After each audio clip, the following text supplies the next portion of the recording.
আকাশটা ছিল মেঘলা, আর চারিপাশের প্রকৃতি যেন আমাকে মুগ্ধ করেছে। আমি ওই দিন ছিলাম গাজীপুরের ভাওয়াল মির্জাপুর ব্রিজে। তো চারিপাশের প্রকৃতি আমাকে এতই আকৃষ্ট করেছে যে ভাবলাম এটা ক্যাপচার করে রাখি। ভালো লাগবে ভবিষ্যতে যদি যখন দেখবো। তো ব্রিজের এপাশ ওপাশ ঘুরে আমি চারিপাশই দেখানোর চেষ্টা করলাম।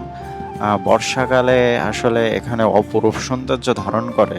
পানি থই থই চারিদিকে, এই যে কিছু স্টিমার ট্রলার দেখা যাচ্ছে, এটাতে করে সবাই ভ্রমণ করে। তো সব মিলায়ে বর্ষাকাল পুরোপুরি শুরু হয়নি, এখনো শুরু হবে। তো এখানে এক অপরূপ সৌন্দর্য ধারণ করবে। আর আমি এখান থেকে দেখতে দেখতে ওই মাথায় দেখলাম ওইটা জায়গাটায় যাওয়া যায় কিনা, ওইখান থেকে এবারে সুন্দর লাগবে, ভিউটা সুন্দর। তো আমি ওইখানে যাই, এই যে একটা ভিডিও করলাম যে ওই ব্রিজটা নিচেই গিয়ে আর কি, যে এখান থেকে পরে জায়গাটা আমার কাছে ভালোই লাগলো। মানে বিকালবেলায়, পড়ন্ত বিকালে মেঘলা আকাশ, তারপরে একটু চারিপাশে প্রকৃতি, নিজেকে একটু দেখালাম যে কেমন। খুব এগুলো দেখলে চোখ জোড়ায় যায়।